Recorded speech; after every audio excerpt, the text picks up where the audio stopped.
Get comfortable because I did a lot of digging for y'all and I connected a lot of dots. There's a lot of confusion that's going around that Sonya and Isabella had an interaction that caused her to send Sean to her house.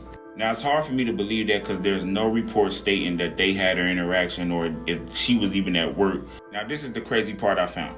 I did a lot of digging, found the article from 2014. Nothing major, but just something slight. I also found where Isabel worked at, right? Now, get this. The nurse practitioner, right? But where she worked at is at a clinic and not a hospital. So I Googled Sonya's address and where Isabel worked to see how far the distance is. It's only 8 minutes away. Then I Googled her address to where the nearest hospital at. It's 11 minutes away. Springfield also has a hospital called Memorial Hospital, and that's 13 minutes away from her house. Now let's connect some more dots. Sonya's mother was worried about Sonya, so she called the police around 9 a.m. She even said that her daughter was having a mental or nervous breakdown and she feels like everybody was out to get her. Now Sonya's son said that Sonya called him and told him that the police was at her house earlier that morning and he didn't know why. But he said she drove herself to the hospital. The nearest hospital was St. John's, which is 11 minutes away.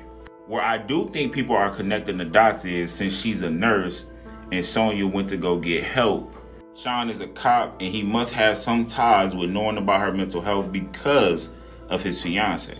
Another thing where people are not connecting the dots, Sonya just lost a family member, right, to an officer. And what did Sonya's mother say in the call? Do not send these type of officers because I'm scared of the police. Sonya's mother stated that she was scared of the police, but she wanted help for her daughter. But could this be the reason why they really was scared of police? Because they had a young family member that was 4 years old lose his life. They're probably thinking if they did this to a 4-year-old, what would they do to me?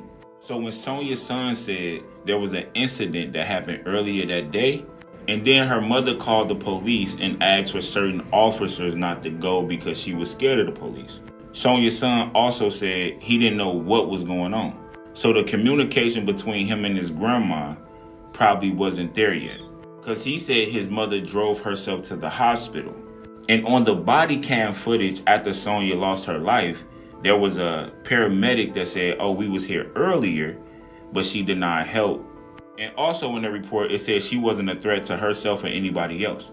So if y'all don't get what I'm saying if Sonya had an incident earlier because her mother called the police earlier that day for her daughter's safety, they went to her house, she denied the help.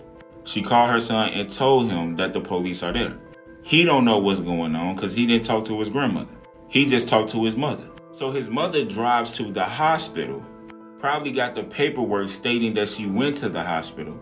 That's why in turn, when she was met by Sean and the other officer, she says, I have my paperwork.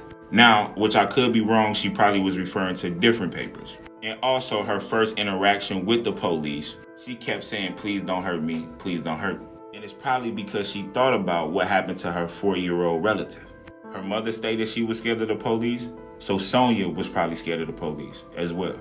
And I do believe Sonya drove to the hospital and not to the clinic where Isabel works at. Now, if y'all don't believe nothing I said, that's totally fine.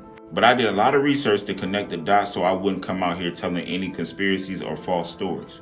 But definitely let me know what y'all think in the comments and make sure y'all follow for more updates.